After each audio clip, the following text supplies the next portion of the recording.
Hello there, it's Positive Gaming, and today is going to be a video on two things. It's going to be a discussion video and just a little map collection. I haven't got that many maps, but this is all to do with Yugioh. The first map we have is the Forbidden map from Battle Pack 3 Monster League.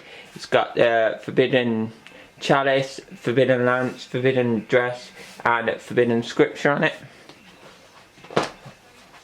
The next map we have is the Battle Pack Epic Dawn map, which features Summon Skull, Dark Magician of Chaos. It's an alright map. It's not the greatest map I own. Looks a bit faded and washed out. Next map we do have is the Lightsworn map. As you can see, all the Lightsworns, Luna, Minerva, Jane, Michael, Wolf, Celestia, Gareth, Lyla. It's a really nice map, I do like it. The next map we do have is this one. It's not an actual map, it's a custom one.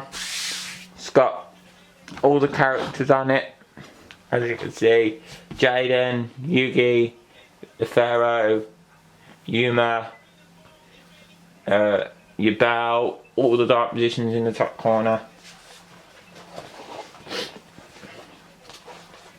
The next map we do have is a Legacy of Valiant sneak peek map. It's really nice. I like the colour scheme on it. And yeah, sneak peek map, what more can you say? And the final map we do have is the World Championship Qualifier Regional 2015 Virgil map, Burning Abyss. So yeah, this is being the map collection, and now we're going to get onto the actual discussion. Hello, it's Positive Gaming and welcome to the discussion part of the video. It's just an in general discussion about stuff that I want to talk about, really. Stuff that's happened to me and that in Yugioh, and a few tips for the younger players. Enjoying when I build my decks, and most of the time I don't build them that competitively compared to the same deck that somebody else can build and win more tournaments often. People do give me suggestions of what I can put in the deck to make it better, more competitive, and at the end of the day they're only trying to help me. Basically, if you're a younger player and you get tips from better players that have been playing longer, take the suggestions and put the stuff in your deck, because at the end of the day they are only trying to help you. Another thing I want to talk about is, if you can't afford the big decks like Necros or really expensive decks that cost like £100, then try something new. Try something different, because I used to play Lightsworns, as I showed in the Lightsworn Clownblade deck profile, but recently I've been playing normal Pendulums. They're a lot cheaper than most of the top decks out there, and with Tyrant Throws it's a really good option. You should all know Tyrant Throws by now. It's been put in Ignites and that. But yeah, if you can't afford a big deck, play something like normal Pendulums, because I mean, as soon as the cards come that friends ordered for me, I'll be playing a new deck called Chain Beat. It's basically where you get a load of cards and then you chain a load of traps and stuff, and I will be showing an example in this video of Chain Beat, because I mean, yeah, a lot of the younger players out there feel, well, I don't feel like they can't win, but there are 1 or 2 players at my local Yu-Gi-Oh club, which is hiding gig Worcester. If you want to go to Yu-Gi-Oh, it's the best one. Every Saturday, tournament starts at like 11:30, 11:45, and yeah, it's £3.50 entry, or you can pay £5.50 and get 2 packs. At the minute, it's Astral Pack 7. Although we have been doing recently Clash of Rebellions or Dragons of Legend 2, and tomorrow, if you go, which is the 12th of September, it's a winner box for Cross Souls. Yeah, I mean, apart from the few younger players that I know, a lot of younger players, they go there, like, I'm not going to name names because I don't want to be mentioned in this video, but their decks literally aren't up to par, or they're not competitive enough to win like match after match against some of the top players. I've noticed this when playing them. They've got the right idea about building the deck, but they need a little bit of help in doing that. And if all the players that have been there, myself, I did go to Yu-Gi-Oh years ago, I rejoined back in February. If players like me and some of the more experienced players can help the younger players, instead of like ripping them off saying like, oh, this card's worth £5 in when it's actually worth 25. Now I know some of the younger players, they're gullible, they don't know.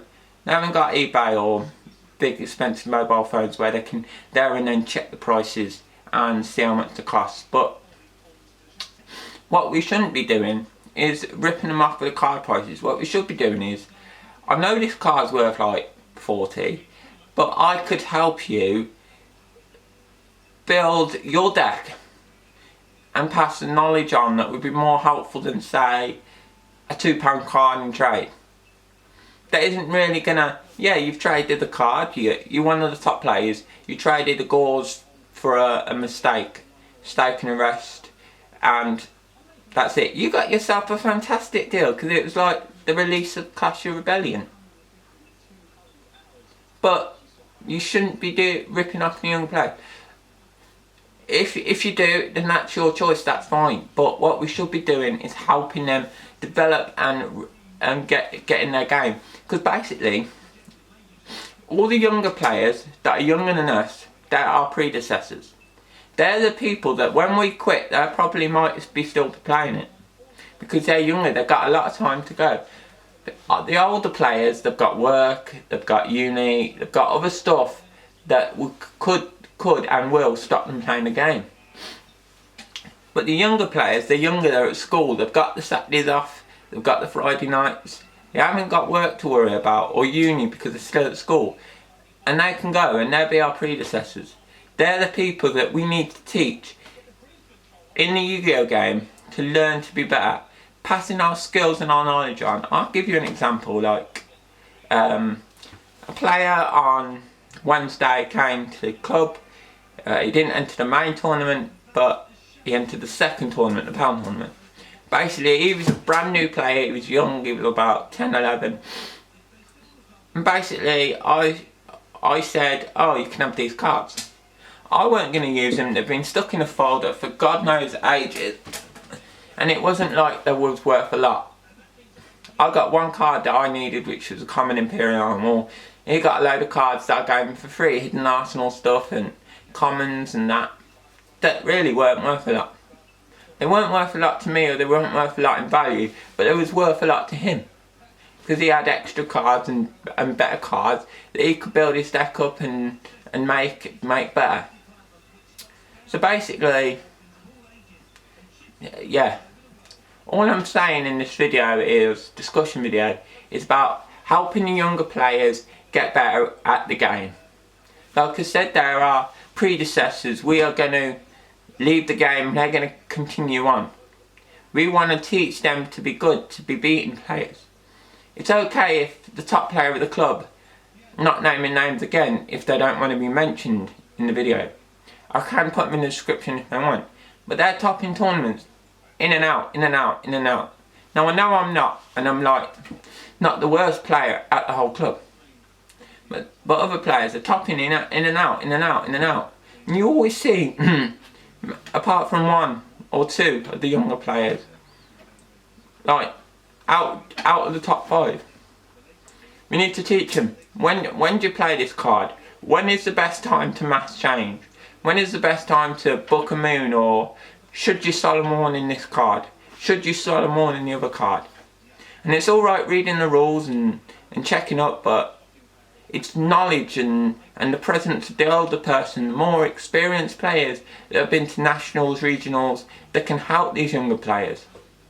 At the end of the day, if we're not helping the younger players and we go to a tournament, we've been doing it for 5 years, there's 6 younger players there that have been doing it for less than that. Like less than a year. And we just go into the duel, we 2-0 them, 8,000 life points, they ain't even took a single one. That's maybe because their deck isn't up to par and scratch, in which we need to help. And that's probably also because of the reason that they don't know as much as we do when to chain, when to summon, and when to negate, and that. But yeah. And it's not a challenge. Because if we're 2-0 them and they haven't took no life points, then that's very hard for them. But yeah, once again, this has been MC Positive Gaming, and this has been a discussion on younger players and how we should help them in the game of Yu-Gi-Oh! And if you want a deck profile, either after Saturday if the cards come, or next week on Chain Beat, please let me know and I'll get back to you on that. Thank you and goodbye.